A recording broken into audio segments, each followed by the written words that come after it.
Let's look first at that first major contention, that agnosticism is untenable in numerous ways.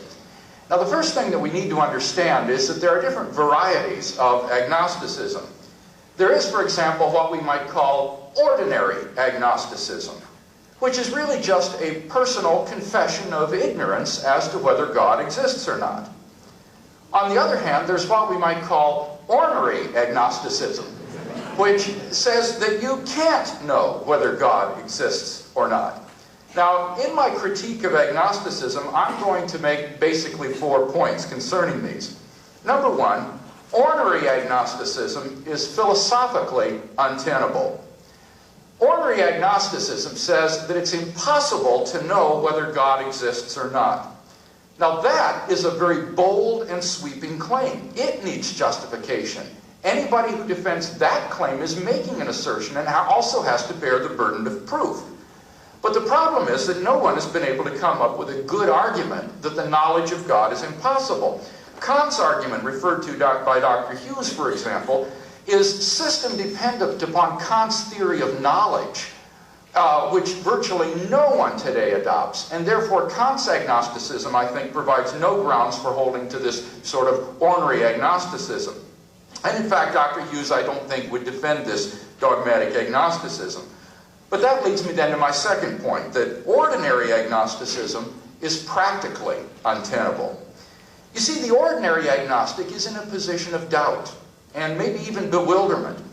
He hears arguments for theism on the one hand, and maybe some of these arguments seem pretty convincing to him.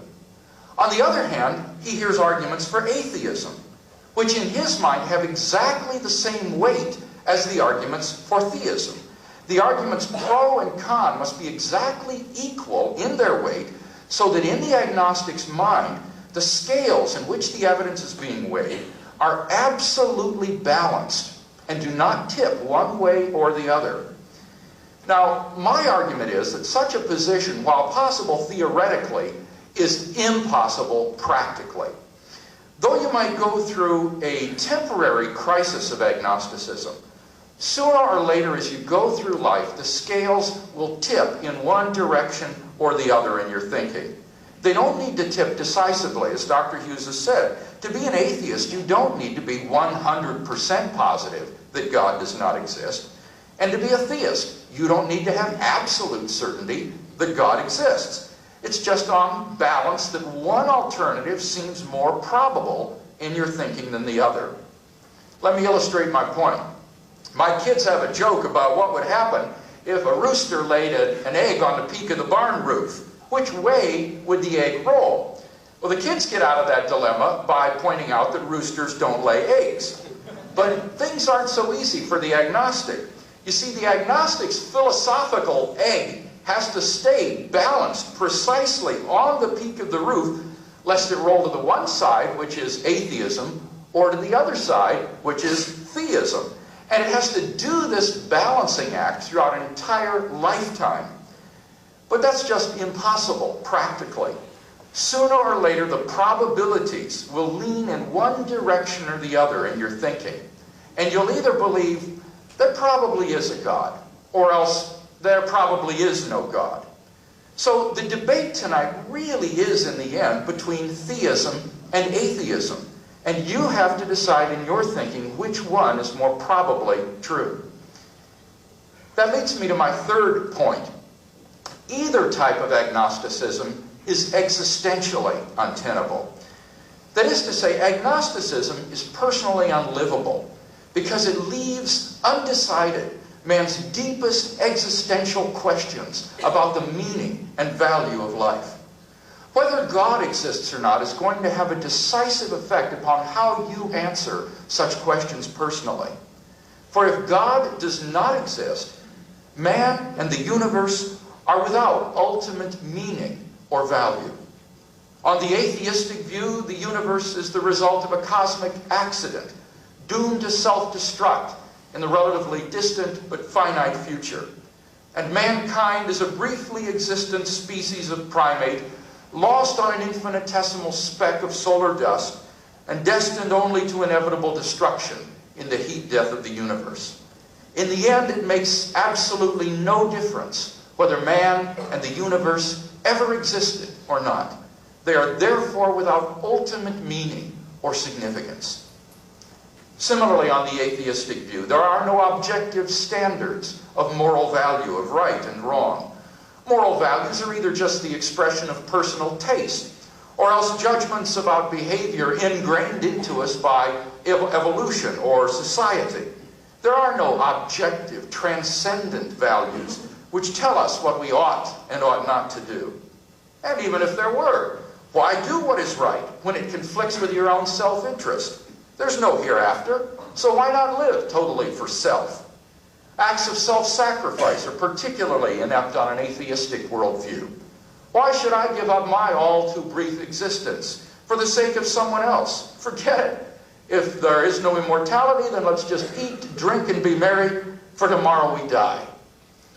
The point that I'm trying to make is that the choice between atheism and theism is one that touches all of us at the deepest level of our being and determines how we shall answer the profoundly practical question, how shall I then live?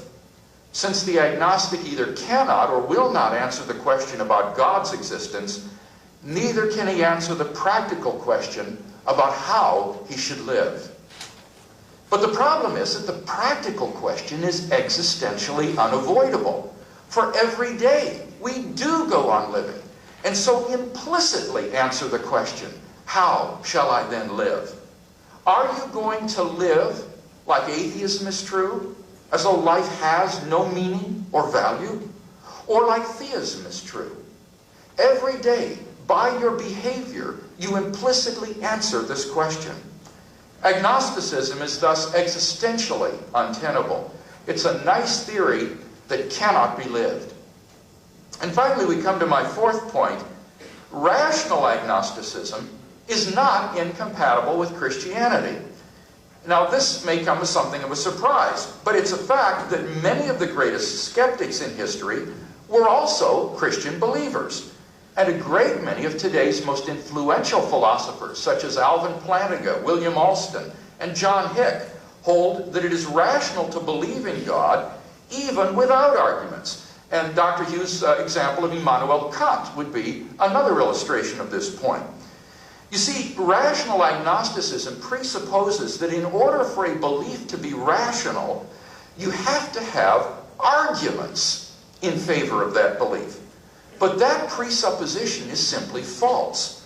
For we all accept various beliefs, like the existence of the external world or the reality of the past, which are completely unprovable and yet are rational to hold. These are what philosophers call properly basic beliefs. That is to say, beliefs which arise appropriately out of our experience, but cannot be proved from that experience. Now, the question this raises is, why can't belief in God's existence be a properly basic belief rooted in my experience of God himself? That does not mean that it's arbitrary, any more than my belief in the external world is arbitrary. Rather, it is grounded in my personal experience of God himself. If this is correct, then agnosticism becomes somewhat irrelevant, for one could be agnostic about proving God's existence and yet still be a Christian theist by taking God's existence as properly basic. And here, I think, is a point of unanimity between Dr. Hughes and myself, if I understood what he was saying in that first speech. So, for these four reasons, I think we can conclude my first major contention that agnosticism is untenable in numerous ways.